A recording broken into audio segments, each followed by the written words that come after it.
जी हाय दोस्तों, मैं स्वागत करता हूँ अपने यूट्यूब चैनल पे। आज हम कक्षा 12 के मॉडल पेपर देखेंगे। मॉडल पेपर 1 है भौतिक विज्ञान, फिजिक्स का है, क्लास 12 का अनसॉल्व है। ठीक, मॉडल पेपर है, फिजिक्स का है, कक्षा 12 का 2025 का ये है। 2025 का 2025 बोर्ड एग्जाम में ऐसे प्रश्न आ सकते हैं। समय आपको 3 घंटे 15 मिनट मिलता है। पूर्णांक आपको 70 मिलता है, मतलब नंबर जो होता है 70 नंबर का होता है, और 30 नंबर आपको प्रैक्टिकल में मिलते हैं सब। ठीक, यहाँ पर नोट दिया है, प्रारंभ के 15 मिनट परीक्षार्थियों को प्रश्न पत्र पढ़ने के लिए निर्धारित है। ठीक, ये निर्देश शब्द आप पढ़ लीजिएगा। चलिए हम लोग स्टार्ट करते हैं। प्रश्न जो है, प्रश्न पूछा है सब। यहाँ पर खंड अ का दिया है। खंड अ, किसी स्थिर विद्युत क दिया है। पहला क है, किसी स्थिर विद्युत प्रक्रिया में आवेश विनियम की न्यूनतम मात्रा होती है। इसमें बताना है किसी स्थिर विद्युत प्रक्रिया में आवेश विनियम की न्यूनतम मात्रा कितनी होती है। आपको ऑप्शन दिया रहता है ए बी सी डी का। इन ऑप्शन में से जो ऑप्शन सही रहता है उसको आप कॉपी पे लिखते हैं। इसमें आपको एक एक नंबर मिलता है। तो इसमें ऑप्शन बी सही हो जाएगा। 1.6 इंटू 10⁻⁻90 कुलाम, ये बी वाला। ख दिया है, दो समान धनावेशित बिंदु आवेश में प्रत्येक पर 1 माइक्रो कुलाम का आवेश है। कितने का है? 1 माइक्रो कुलाम का है। को 1 मीटर की दूरी पर वायु में रखा जाता है। वायु में रखा जाता है, तो इसकी स्थितिज ऊर्जा होती है। इसकी क्या ज्ञात करना है हम लोग को? स्थिति ऊर्जा ज्ञात करना है, जो कि सी ऑप्शन सही होगा। 9 इंटू 10⁻³ जूल। ग दिया है, संपर्क में रखे दो पतले होगा, ये पतले लेंसों की फोकस दूरी 25 सेमी तथा -40 सेमी है। इस संयोजकता की क्षमता डायोप्टर में होगी।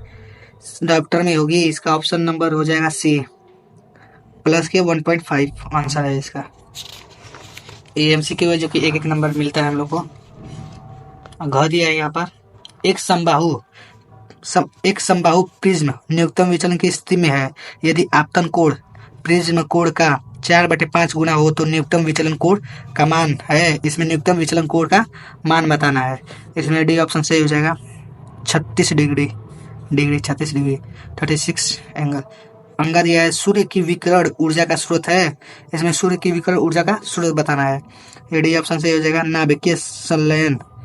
च दिया है, चुंबकीय फ्लक्स की विमा है। इसमें चुंबकीय फ्लक्स की विमा बताना है। वेरी इजी पूछा है क्वेश्चन। इसमें बी ऑप्शन सही हो जाएगा, ये वाला। ठीक, ये हम लोग का था एमसीक्यू, जो कि 6 नंबर मिलेगा एक एक नंबर में।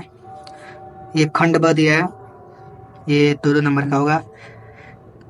ख दिया है, सॉरी, दूसरा प्रश्न का क दिया है, प्रकाश सुग्राही पदार्थ किसे कहते हैं। इसमें बताना है, क्वेश्चन का आंसर देना है, प्रकाश सुग्राही पदार्थ किसे कहते हैं।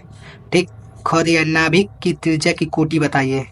ग दिया, किसी वस्तु को 5 × 10⁻−19 कुलाम से धनावेशित करने के लिए उसमें से निकाले गए इलेक्ट्रॉनों की संख्या कितनी होगी। इसमें इलेक्ट्रॉनों की संख्या बताना है। ठीक, ये निकालना है हमको। ग दिया, चुंबकीय फ्लक्स को परिभाषित कीजिए। इसमें चुंबकीय फ्लक्स का विमा पूछा था, इसमें उसको परिभाषित करना है। ठीक। अंगा दिया, यदि किसी पदार्थ के द्रव्यमान में वृद्धि का मान एकांक है, ठीक, तो इससे उत्पन्न ऊर्जा का मान क्या होगा। छ दिया, एकल गोली पृष्ठ पर प्रकाश के अपवर्तन का सूत्र लिखिए। प्रकाश के अपवर्तन का सूत्र लिखना है, ये भी इजी है। इसमें सब इजी था। अब यहाँ पर खंड स दिया है, जो कि तीसरा प्रश्न का है। क दिखाइए कि मात्रक वोल्ट प्रति मीटर तथा न्यूटन प्रति कूलम एक ही भौतिक राशि के मात्रक हैं। ये मात्रक किस भौतिक राशि से संबंध है। ठीक, बताना है। ख दिया है, दो बिंदु आवेश K1 परावैद्युतांक वाले माध्यम में रखे हैं। उनके मध्य लगने वाला स्थिर वैद्युत बल F है। यदि माध्यम का परिवर्तन बदलकर K2 हो जाए तब इनके मध्य स्थिर विद्युतीय बल क्या होगा। ग दिया है, किस दिशा में मापी गई सभी दूरियां धनात्मक होती है तथा किस दिशा में ऋणात्मक होती है। ठीक। ग दिया, किसी चालक का संपूर्ण आवेश किसी अन्य चालक को स्थानांतरित करता है, समझाइए। इसमें समझाना है। अब यहाँ पर हम लोग का खंड द स्टार्ट होता है। ये खंड द है, ये जो चौथे का क है, एक समांतर प्लेट संधारित्र की प्रत्येक प्लेट का क्षेत्रफल ए है। ठीक, तथा दोनों प्लेटों के बीच की दूरी d है। दोनों प्लेटों के बीच परावैद्युत की एक प्लेट रखी है जिसका परावैद्युतांक k है। यदि संधारित्र की एक प्लेट पर प्लस q तथा दूसरी प्लेट पर माइनस q आवेश हो तो परावैद्युत के प्लेटों के पृष्ठ पर कितना प्रेरित आवेश उत्पन्न होगा, ज्ञात कीजिए। न्यूमेरिकल है। ख दिया है, बहुत दूर स्थित तारे आँख से दिखाई नहीं देते, वे दूरदृष्टि में दिखाई देने लगते हैं, क्यों? ग दिया, प्रत्यावर्ती धारा एक वोल्टता साधारण डीसी मीटरों से नहीं नापी जा सकती है, व्याख्या कीजिए। ग दिया, ट्रांसफार्मर की दक्षता से क्या अभिप्राय है? अंगा दिया, समांतर विवर्तन ध्वनि तरंगों में प्रकाश तरंगों की अपेक्षा अधिक प्रभावी होता है, क्यों? और यहाँ पर हम पांचवा क्वेश्चन देख रहे हैं। पांचवा को है, श्रेणी क्रम में जुड़े हुए तीन विभिन्न संधारित्रों की तुल्य धारिता के लिए व्यंजन प्राप्त कीजिए। तुल्य धारिता के लिए व्यंजन प्राप्त करना है। ख दिया है, साबुन के घोल में रंगहीन साबुन के बुलबुले रंगीन क्यों दिखाई देते हैं, इसमें बताना है। ग दिया, न्यूमेरिकल है, 20 वाट के बल्ब से 5 × 10⁻14 हर्ट्ज आवृत्ति का प्रकाश उत्सर्जित हो रहा है। बल्ब से प्रति सेकंड उत्सर्जित होने वाले फोटॉनों की संख्या ज्ञात कीजिए। ठीक, पी क्या करना है। ग दिया है, हाइड्रोजन परमाणु में केवल एक ही इलेक्ट्रॉन है परंतु उसके उत्सर्जन वर्ग क्रम में कई रेखाएं होती हैं, ऐसे कैसे संभव होता है, कारण स्पष्ट कीजिए। ठीक, अब ये घ नहीं आ रहा है। अथम का दिया है, समान तीव्रता और V1 और V2 आवृत्ति ठीक के दो आपतित विकिरणों के लिए संग्राहक प्लेट विभव के साथ प्रकाश विद्युत धारा में परिवर्तन को दिखाने के लिए ग्राफ बनाइए। ग्राफ बनाना है। पहली बात यह है, किस दशा में निरोधी विभव का मान अधिक होगा। अब बताना है किस दशा में निरोधी विभव मतलब V का मान अधिक होगा और क्यों होगा। अंगा दिया है, एक लेंस की वायु में फोकस दूरी 20 सेमी है। इसे 1.3 अपवर्तनांक वाले द्रव्य में डुबोने पर इसकी फोकस दूरी ज्ञात कीजिए। फोकस मतलब EF ज्ञात करना है। लेंस के कांच का अपवर्तनांक इतना है, न्यूमेरिकल है।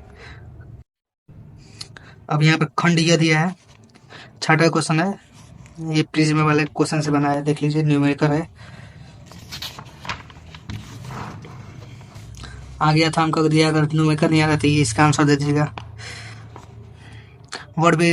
वर्ण विक्षेपण क्षमता की परिभाषा दीजिए। किसी प्रकाशीय माध्यम की वर्ण विक्षेपण क्षमता का सूत्र लिखिए। क्या वर्ण विक्षेपण क्षमता प्रिज्म के कोण पर निर्भर करती है? ए प्रिज्म कोण वाले प्रिज्म के पदार्थ का अपवर्तनांक कोष्ठक में 1/2 है। न्यूनतम विचलन कोण का मान ज्ञात कीजिए। न्यूनतम विचलन कोण का मान ज्ञात करना है। और सातवां दिया है, फोटॉन किसे कहते हैं? ठीक, इसके गतिक द्रव्यमान एवं संवेग का सूत्र लिखिए। किसी ऐसे प्रयोग का वर्णन कीजिए जिसे प्रकाश की क्वांटम प्रकृति के द्वारा ही समझा जा सकता है, तरंग प्रकृति से नहीं। अच्छा, अथम का दे दिया है, पीएन संधि डायोप्टर का अग्र अभिनत तथा उत्क्रमण अभिनत वैद्युत परिपथ खींचकर समझाइए। निम्न चित्र में प्रदर्शित अमीटर A1 तथा A2 में मापी गई वैद्युत धाराएं क्या है? यदि उनके प्रतिरोध नगण्य तथा पीएन संधि डायोप्टर आदर्श हो। A1 A2 है, ये डायग्राम इसका है, न्यूमेरिकल है। आठवां दिया यहाँ का, पीएन संधि डायोप्टर का पूर्ण तरंग दृष्टिकारी के रूप में कैसे प्रयोग किया जाता है? सरल परिपथ बनाकर इसकी क्रियाविधि समझाइए। एक पीएन संधि डायोप्टर का अग्र अभिनत में प्रतिरोध 10 ओम है। आर आपका दिया है 10 ओम। अगर वोल्टेज में 0.02525 वोल्ट का परिवर्तन करे तो डायोप्टर धारा में कितना परिवर्तन होगा? ठीक, अथम का दिया है। अगर ये नहीं आ रहा है न्यूमेरिकल तो ये आप कर सकते हैं, पूरे यहाँ तक दिया है। नौवां दिया आपका, एम्पियर के परपतीय नियम की सहायता से धारावाही परिनालिका के अंदर उसकी अक्ष पर चुंबकीय क्षेत्र के सूत्र स्थापना कीजिए। ठीक, पूरा पढ़ लीजिए। चुंबकीय बल की गणना करना है, इसमें चुंबकीय बल की गणना करना है, न्यूमेरिकल भी दे दिया इसी में। अगर वो नहीं रहता था हम दिया है, वृत्ताकार धारावाही लूप के केंद्र पर चुंबकीय क्षेत्र के सूत्र का निरूपण कीजिए। ये न्यूमेरिकल यहाँ से दे दिया है, पूछा है चुंबकीय क्षेत्र की गणना कीजिए। ये था हम लोग का मॉडल पेपर, पहला था मॉडल पेपर हम लोग का। अगर वीडियो आपको पसंद आया तो मेरे चैनल को सब्सक्राइब और लाइक कीजिएगा। अगर ऐसे वीडियो और चाहते हैं तो कमेंट कीजिएगा और वीडियो मिल जाएगा आपको। Thank for watching.